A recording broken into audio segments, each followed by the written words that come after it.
참고하도록 하겠습니다.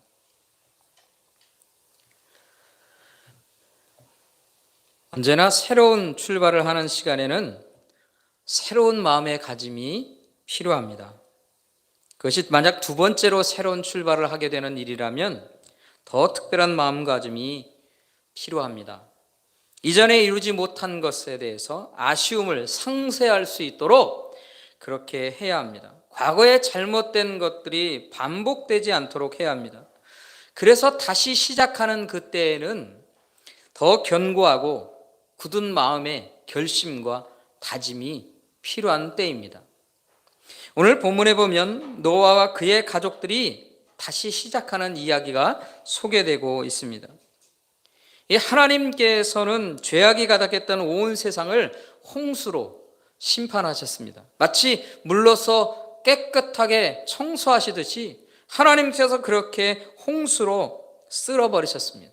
그리고 다시 시작하게 하셨습니다. 방주에서 나온 노아와 그의 가족들은 이 다시 새로운 세대로 시작합니다.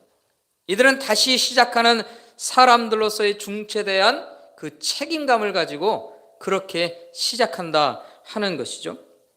또다시 인류가 실패한 인류가 되지 않도록 하기 위해 하나님의 뜻대로 온전히 살아들이는 그런 인류가 되도록 하기 위해 그런 책임감을 가지고 그렇게 시작한다 하는 것입니다.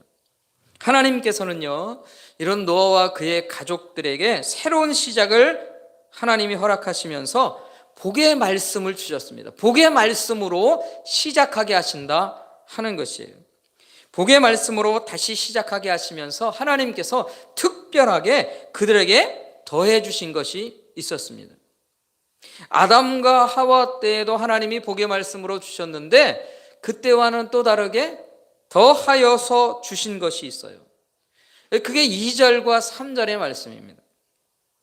2절과 3절의 말씀을 제가 한번 읽어보겠습니다. 땅의 모든 짐승과 공중의 모든 새와 땅에 기는 모든 것과 바다의 모든 물고기가 너희를 두려워하며 너희를 무서워하리니 이것들은 너희의 손에 붙였습니다.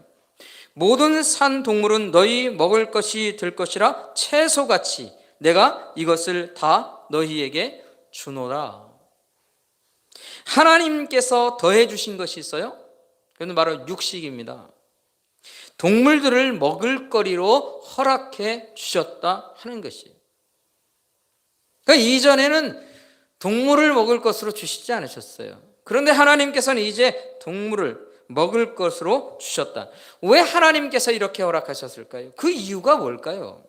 그 이유는요, 이 땅에서 생육하고 번성하여 땅에 충만하게 되기를 하나님이 원하셨기 때문입니다. 물론 그 이전에도 땅의 충만함으로 그들이 번성해 가길 원하셨어요. 그런데 이번에는 더 하나님께서 충만하게 되기를 원하셨습니다. 그래서 이것을 하나님이 허락하신 것은 하나님께로부터 또 다른 은혜의 선물을 인간이 받게 됐다 하는 것입니다. 하나님께서 새롭게 출발하는 우리에게 또 다른 은혜, 더하여 주신 은혜를 입고 시작한다 하는 것이에요. 그런데 여러분, 하나님께서 이런 또 다른 은혜를 복의 말씀을 주시면서 그들에게 금지하신 것이 있습니다. 아담과 하와 때에도 사실은 모든 것을 허락하셨지만 그때에도 금하신 것이 있었죠. 바로 선악과입니다. 마찬가지로 노아와 그의 자녀들에게도 모든 것을 더하여 주시면서도 그들에게 금하시는 것이 있죠. 그게 뭡니까? 바로 피입니다. 피째 먹지 말라 하는 것입니다. 육식할 때 분명히 지켜야 하는 것, 피와 함께 피째로 먹지 말라.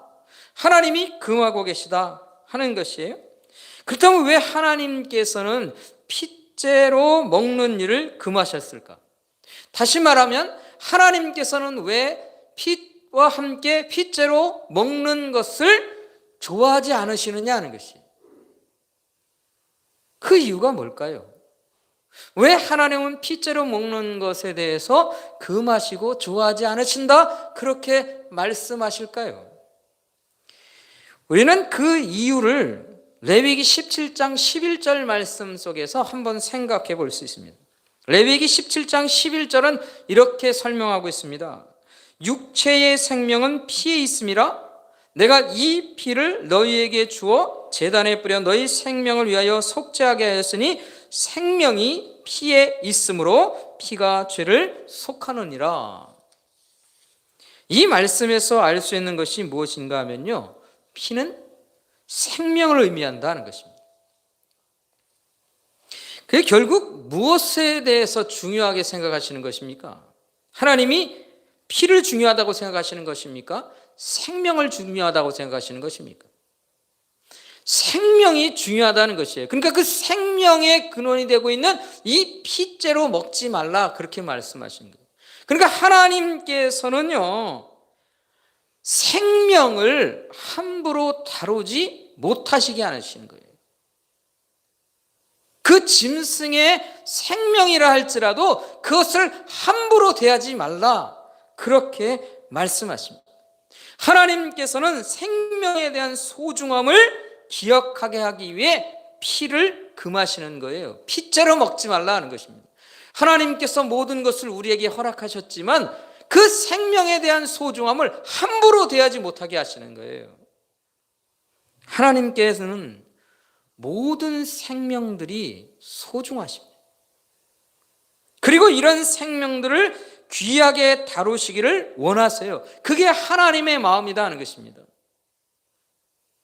여러분, 사도행전 15장에 보면 사도들이 예루살렘 교회에서 모여서 공회를 합니다. 회의를 한 거예요. 예수 그리스도의 복음을 통해서 하나님의 백성된 그리스도인들, 그 그리스도인들은요, 유대인들도 있었고 또 이방 땅에서 복음을 전하여서 그리스도인된 사람들이 있었어요. 그러니까 유대인들이나 이방인들이 함께 하나님 앞에서 그러면 어떻게 살아야 하는가? 그 살아야 대한 일들 때문에 갈등이 생겼어요. 바리새파의 이 유대인들이라고 할 수 있는 이 사람들이 주장하는 것입니다. 예수 그리스도로 인하여서 구원받았다 할지라도 참된 구원을 받는 백성들은 할례를 받아야 된다는 거예요. 할례가 있어야 된다는 거예요. 그래야 하나님의 참된 백성이 된다는 것이에요. 그러나 바울과 베드로, 야고보 할 것 없이 할례를 받지 않은 이방인들에도 하나님의 구원이 나타났어요. 그들이 할례가 없습니다. 그런데도 불구하고 그들이 구원받은 사람들이 되는 것이 나타나고 증거되었어요. 성령이 그 안에 역사하시는 것을 보게 되었다는 것입니다. 그래서 이로 인해서 초대교회가 논의하고 결정하여서 그 결정문을 모든 교회에 다 보내게 됩니다. 그리고 그 정한 대로, 그 결정대로 따라서 살아야 한다, 그렇게 회의의 결과를 통보합니다. 그 내용이 사도행전 15장 19절부터 21절의 말씀에 이렇게 기록하고 있어요. 사도행전 15장 19절부터 21절입니다. 제가 한번 읽어보겠습니다. 그러므로 내 의견에는 이방인 중에서 하나님께로 돌아오는 자들을 괴롭게 하지 말고, 이게 바로 할례를 행하는 것들에 대한 거예요. 할례 요구하지 말자는 겁니다. 20절에 이렇게 얘기합니다. 다만 우상의 더러운 것과 음행과 목매어 죽인 것과 피를 멀리하라고 편지하는 것이 옳으니 이는 예로부터 각성에서 모세를 전한 자가 있어 안식일마다 회당에서 그 글을 읽음이더라. 여러분, 이 말씀 속에서 초대교회 성도들에게도 요구하는 것이 있어요. 피를 멀리하라고, 다시 말하면 피째 먹는 행위를 멀리하라고 금지하는 명령을 분명하게 언급하고 있습니다. 이건 무슨 말씀입니까? 유대인 성도들이건 이방인 성도들이건 하나같이 상관없이 하나님의 마음을 이해하고 따라서 행하라, 그런 말씀입니다. 여러분, 하나님의 마음이 뭡니까? 하나님은 하나님의 백성들이 생명의 존엄함을 지키는 일에 마음 두고 살기를 원하신다는 것이에요. 왜 그렇습니까? 하나님께서는 이 땅의 모든 생명들을 소중하게 여기시기 때문이에요. 그게 하나님의 마음이에요. 특별히 하나님은요, 인간의 피에 대해서는요, 특별히 주의하게 하십니다. 그게 5절과 6절의 말씀이에요. 5절과 6절 우리 같이 한번 함께 읽어볼까요? 오늘 본문 5절과 6절을 함께 읽어보도록 하겠습니다. 함께 하겠습니다. 내가 반드시 너희의 피 곧 너희의 생명의 피를 찾으리니 짐승이면 그 짐승에게서 사람이나 사람의 형제면 그에게서 그의 생명을 찾으리라. 다른 사람의 피를 흘리면 그 사람의 피도 흘릴 것이니 이는 하나님이 자기 형상대로 사람을 지으셨음이니라. 하나님께서는요, 다른 사람의 피를 흘리는 것에 대해서 아주 민감하게 반응하시는 거예요. 특별한 주의를 주시는 것입니다. 왜 그렇습니까? 그 이유가 무엇입니까? 인간은 특별하게 창조된 창조물이기 때문에 그런 것이에요. 인간은 누구나 하나님의 형상대로 지음받았다 하는 것입니다. 그래서 존귀한 자입니다. 특별한 존재다 하는 것이에요. 그에게 있는 피가 소중한 게 아니라 그 안에 있는 생명이 소중하다는 것이에요. 그래서 하나님께서는요, 어떤 사람의 피라도 소중하게 여기십니다. 아니, 어떤 사람의 생명이라도 소중하게 여기고 살아야 된다 말씀하고 계시다는 것이에요. 사랑하는 성도 여러분, 하나님께서 우리를 보실 때 어떻게 보신다고요? 어떻게 보실까요? 소중한 존재로 보세요. 아주 특별한 존재로 보십니다. 내가 그런 사람입니다. 그리고 이 땅에 함께 살고 있는 모든 인류가, 사람들이 하나님 앞에 그렇게 소중한 존재인 것이에요. 그렇다면 우리에게 질문하는 것이 있는 것입니다. 우리는 얼마나 인간의 존재를 존엄하게 여기며 살고 있을까 하는 것입니다. 여러분, 우리가 다른 사람을 대할 때, 귀하게 여길 때마다 그 사람에게 대해서 어떤 태도를 가지게 됩니까? 예? 인격적인 태도를 가진다고 얘기해요. 그 사람을 낮추지 않고, 그 사람을 업신여기지 않고 정으로 존귀하게 대하는 것, 그걸 바로 인격적인 존재로 대한다, 그렇게 말하는 거예요. 우리가 다른 사람을 대할 때 이런 인격적인 말과 태도를 가지고 대해야 합니다. 그 이유가 뭡니까? 그들이 하나님께서 존귀하게 여기시는 생명을 가진 사람이기 때문이라는 것이에요. 그것이 누구나도 상관없습니다. 모든 사람들을 그런 인격적으로 대해야 합니다. 특별히 하나님의 백성들이라면 어떨까요?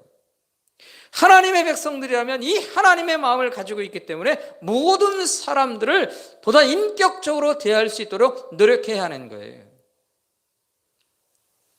우리 주변에 많이 이제 우리 눈에도 보이고 우리가 경험하며 사는 사람들이 있습니다. 외국인 노동자들이 우리나라에 많이 들어와 있습니다. 물론 코로나19로 인해서 많은 사람들이 떠나갔지만 아직도 우리와 함께하는 사람들이 있습니다. 함부로 대할 수 없습니다. 하나님의 사람들은 그렇게 살아야 합니다. 여러분, 예수님께서 이 땅에 오셔서 사역하실 때 어린 아이들을 귀하게 여기셨어요. 그런데요, 제자들은 어린 아이들이 가까이 오는 것을 막았어요. 가까이 예수님 곁에 오는 것을 저리 가.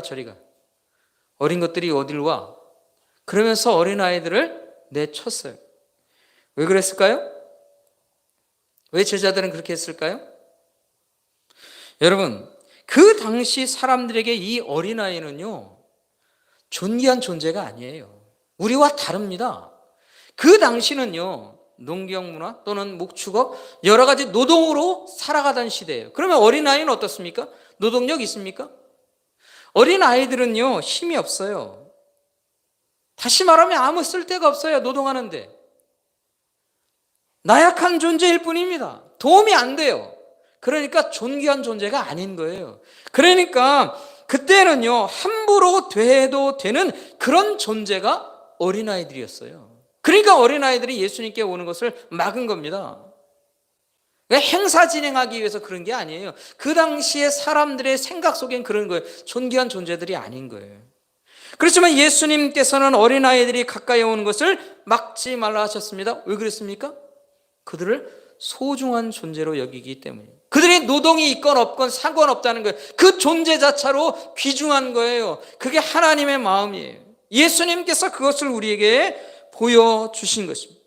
예수님께서는 당시 사회 속에서 천하게 여기며 살았던 사람들이 있었어요. 여인들, 병든 자들, 심지어는 이방인들, 그들 모두를 우리 주님께서 귀하게 여겨주셨어요. 그들을 인격적으로 대하셨고 그들을 가까이 하셨고 그들을 위해서 주님께서 일하셨어요. 그리고 그런 영혼들을 위해서 주님은 십자가를 지셨어요. 존귀한 존재로 여기기 때문에 그러신 것입니다. 그래서 우리가, 이방인 된 우리가 예수 그리스도를 통해서 하나님 앞에 서 있는 거예요. 여러분, 엄밀히 따지자면 우리는 이방인들에 속한 사람들이에요. 그러나 하나님은 동일하게 존귀한 존재로 우리를 대하신 거예요. 그래서 우리가 지금 이곳에 하나님 앞에 하나님의 자녀로 서 있는 줄 믿습니다. 이게 하나님께서 우리를 귀하게 여기셨기 때문에 그런 거예요. 사랑하는 성도 여러분, 우리가 이런 하나님의 마음을 안다면 우리가 어떻게 살아야 할까요? 우리는 우리 곁에 있는 사람들을 얼마나 소중하게 여기며 살아야 할까요? 여러분, 우리는 서로에게 대해서 소중한 존재로 여기며 살아야 합니다. 우리가 만나는 많은 사람들을, 모든 사람들을 존귀한 마음으로 대할 줄 알아야 합니다. 인격적인 모습으로 대할 줄 알아야 합니다. 우리는 그렇게 하나님 앞에 살도록 부름받은 사람들이기 때문입니다. 내가 부름받아서 하나님 앞에 특별한 사람이 되었다, 그것으로 인해서 자랑하는 것은요, 유대인과 같은 거예요. 그러나 내가 존귀한 자가 되어서 하나님의 마음을 품고 하나님 앞에서 하나님처럼 살겠다라고 다짐하는 사람들은요, 온전한 그리스도인이 되는 거예요. 여러분, 정치인들을 한번 생각해 보려고 합니다.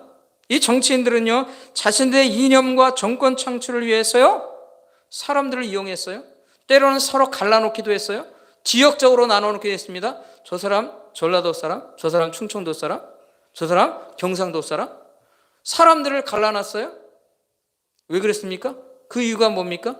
자신들의 정치적인 이익 때문에 그런 거예요. 갈라질 수 있습니까?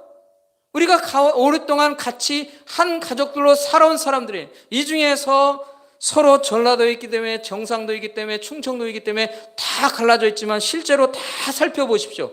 가족들 중에서 그 얽히지 않은 사람이 누가 있는가? 얽히지 않은 사람이 있습니까? 없습니다. 그럼에도 불구하고 정치인들은 자신의 이익을 따라서 지역을 나눠놨어요. 세대를 나눠놓기도 합니다. 실제로는 갈라질 수가 없는 사이임에도 불구하고 서로를 갈라놓고 존귀하지 못한 존재로 만들어버려요. 지금도 정치인들은 이익을 위해서 서로 편가르기를 하면서 서로 죽일 놈이라 합니다. 여당과 야당, 제3지대 어떻게 할 것이지만 그들은 자신들의 세력을 위해서 이용할 뿐입니다. 교회 안에서는요, 그런 말과 태도를 가지고 있지 않아야 합니다. 서로를 나눌 수 없어요. 서로를 나누며 존귀하지 않은 존재처럼 이야기할 수 없습니다. 죄송하지만 저에게도 정치적인 색깔은 있어요. 그러나 저는 정치적인 색깔을 절대로 드러내려고 하지 않습니다. 왜 그렇습니까? 제가 정치적인 색깔을 통해서 다른 사람들과 부딪히고 우리 믿음의 사람들이 서로 함께 서로를 손가락질하는 존재로 남아서는 절대로 안 되기 때문에 그렇습니다. 교회 안에서는 그렇게 할 수 없습니다. 교회 안에서는 그래서는 안 됩니다. 왜 그랬습니까? 우리는 갈라져서 서로를 삿대질하는 존재로 하나님이 우리를 부르지 않으셨기 때문이에요. 그것은 정치인들에게 놀아나는 꼴이 될 뿐입니다. 그것은 정치 노름에 휩쓸리는 거예요. 우리 그리스도인들은 그렇게 살 수 없습니다. 그 무엇보다도 우리는 서로를 향해서 존귀한 자로 세우며 살아야 합니다. 모든 사람을 소중한 존재로 여기며 살아야 한다 하는 것이에요. 그렇습니까? 하나님이 우리에게 그렇게 가르치십니까? 그 길을 따라가야 합니다. 여러분, 사실은 우리 교회가 있는 이 건물에 문제가 생겼어요. 위에 타일들이 떨어지기 시작했습니다. 오래됐기 때문에. 타일이 떨어지는 문제가 생겼어요. 이 타일이 떨어져서 사람들이 지나가고, 특별히 우리 어린 아이들과 또는 청소년들, 이렇게 스터디 카페 같은 경우에는 학생들, 청년들 많이 왔다 갔다 합니다. 위에는 학원들이 있습니다. 아이들이 다니다가 머리 다칠 수 있어요. 굉장히 위급한 상황이 되었습니다. 근데 이 건물에서 우리 교회가 사실은 지분이 제일 많아요. 물론 이제 지하도 같은 지분이지만 그래도 2층인 우리가 더 상관이 있습니다. 그래서 주도적으로 일할 수밖에 없었어요. 주인들에게 전화하기도 했습니다, 제가. 근데 주인들 중에서 전혀 협조를 하지 않는 사람들, 때로는 몇몇 사람은 돈을 내는 일에서 전혀 난 거부한다. 내가 왜 그 돈을 내야 되느냐? 이렇게 말하는 사람들도 있었습니다. 그러나 이 일은 급한 일이라고 생각했습니다. 그래서 저희 교회가 많은 부분을 감당할 수밖에 없었습니다. 이 목사가 독단적으로 사실은 처리했다, 그렇게 말할 수도 있을 것 같아요. 그렇다고 몇백만 원 낸 건 아니니까 걱정하지 마시고요. 여러분, 이런 결정을 하면서 제가 집사람하고 상의하면서 이야기했어요. 마음의 갈등도 생겼어요. 왜 우리가 그 일을 해야 되는가? 저 사람들 저렇게 하는데. 사실 마음이 사실은 상하기도 했어요. 왜 우리는 그렇게 해야 되지? 그리고 다른 집사님, 같이 이제 있는 집사님도 사실은 그것을 원하진 않아요. 그러나 우리는 해야 된다고 생각했습니다. 우리 교회가 이 일은 분담해야 된다는 그런 결론을 내렸어요. 왜 그랬습니까? 다른 이유가 아니에요. 돈 자랑하는 것이 아닙니다. 한 사람이라도 다치면 안 되기 때문에 그런 것이에요. 어떤 사람도 상처가 내거나 또는 크게 다치는 일이 있어서는 안 됩니다. 생명이 우선이 되기 때문이었어요. 다른 이유가 아니었어요. 여러분, 누가 다치거나 그것을 보상한다고 할 때 여러분, 보상이 됩니까? 안 되는 거예요.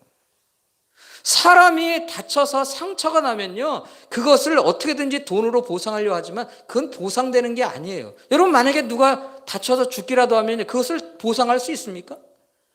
보상이 안 되는 거예요. 그래서 생명이 소중한 거예요. 그래서 우리 교회가 많은 부분을 부담하다 할지라도 우리가 이 일을 급하게 빨리 해야 된다고 생각했고 결단해서 그렇게 실행했습니다. 여러분, 돈보다도 생명이 우선입니다. 그건 하나님이 우리에게 가르쳐 주신 말씀으로 우리에게 주신 거예요. 그게 하나님의 마음을 따르는 사람들의 삶인 것입니다.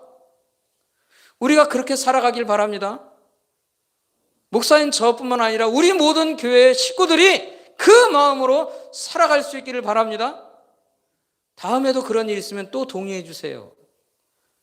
물론 그런 일이 있고 싶지는 않습니다. 그러나 우리는 그렇게 결정하고 살아야 하는 사람들입니다. 사랑하는 성도 여러분, 우리는 하나님께서 우리를 보시는 눈으로 그렇게 서로를 바라보며 살아야 합니다. 존귀한 존재들인 것을 인정하며 살아야 한다 하는 것이에요. 이번 한 주간 동안 우리가 서로를 존귀한 존재로 인정하며 사는 일 한번 실천해 보면 좋겠습니다. 남편들이 계시면 들으시기 바랍니다.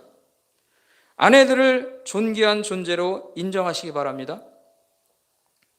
축복해 주십시오. 손을 잡아주세요. 일주일 동안에 한 번이라도, 아니 몇 번이라도 아내 손을 잡으시기 바랍니다. 존귀한 존재인 것을 인정하시기 바랍니다. 그 인정은요, 말로써 할 수도 있습니다. 그러나 선물을 조그만 걸 준비해서 한번 전달해 보시기도 하십시오. 손편지라도 써서 전달하시기 바랍니다. 아니면 아내의 손을 잡고 축복 기도라도 여러분 하십시오. 존귀한 존재로 여기는 일들을 무엇이든지 한 가지는 이 한 주간 동안 하시기 바랍니다. 아내들은요, 남편에게 고백하십시오. 나에게 당신은 소중한 존재인 것을 그렇게 고백하십시오. 가정에서, 아빠로서 그런 것 말고요, 내 남편으로서 나에게 있어서 소중한 존재인 것을 그렇게 고백하시기 바랍니다. 축복 기도뿐만 아니라 다른 여러 가지 방법을 통해서 당신은 소중한 존재인 것을 느낄 수 있도록 여러분 한번 실천해 보십시오. 부모님들은 자녀들을 붙들고 축복의 기도를 하시기 바랍니다. 그리고 말해 주십시오. 너는 나에게 있어서, 우리 가정에 있어서, 그리고 특별히 하나님 앞에서 너는 소중한 자녀인 것을 그렇게 인식시켜 주십시오. 여러분, 우리의 신앙이라고 하는 것은요, 단순히 우리 마음속에, 머릿속에만 머무는 게 아니에요. 하나님이 그것을 우리에게 말씀하실 때 그냥 말씀하시는 것으로 끝나는 것이 아니었어요. 하나님은 분명히 하나님께서 하시는 일들을 실제적으로 나타나게 하셨던 분이세요. 우리도 우리의 신앙을 그렇게 실천하며 살아야 합니다. 우리가 참으로 하나님의 마음과 하나님의 뜻을 알았다면 그걸 실천하는 거예요. 우리 가정 안에서 여러분 이 한 주간 동안 실천하시기 바랍니다. 하나님의 마음을 가지고 먼저 내 가족들을 소중한 존재로 여기고 인정하고 실천하는 거예요. 내가 만나는 사람들이 있을 것입니다. 그들을 이제 존귀한 눈으로 바라보십시오. 그리고 존귀한 존재인 것을 인정하는 그런 기회를 만드시기 바랍니다. 무엇보다도 나를 소중한 존재로 여기세요. 내가 얼마나 소중한 존재인지를 여러분 기억하십시오. 하나님이 나를 그렇게 소중한 존재로 인식하고 계세요. 그것을 말씀하고 계세요. 우리가 그것을 들을 수 있어야 합니다. 이런 하나님의 마음으로 사는 사람들, 하나님의 마음을 따라 그렇게 사람들을 존귀한 존재로, 생명 있는 것들을 존귀한 존재로 여기며 사는 것은요, 하나님 앞에 거룩한 삶을 사는 거예요. 하나님 따라 사는 거예요. 하나님의 마음으로 사는 것입니다. 오늘 우리가 참으로 하나님의 마음을 품고 이 땅에 살아가는 참된 하나님의 백성들로서의 사는 인생을 살아갈 수 있기를 간절히 소원합니다. 오늘 제가 말씀드린 것을 한 주간 동안 실천하십시오. 그리고 제가 한번 체크하겠습니다. 얼마나 실천을 잘하시는지. 우리가 그런 이야기들을 나누게 될 때 하나님 앞에서 우리가 살아있는 존재로 그렇게 살아서 하나님의 마음을 품고 사는 인생, 참으로 복된 인생 되기를 우리 주님의 이름으로, 예수 그리스도의 이름으로 축원합니다. 축원합니다. 기도하겠습니다.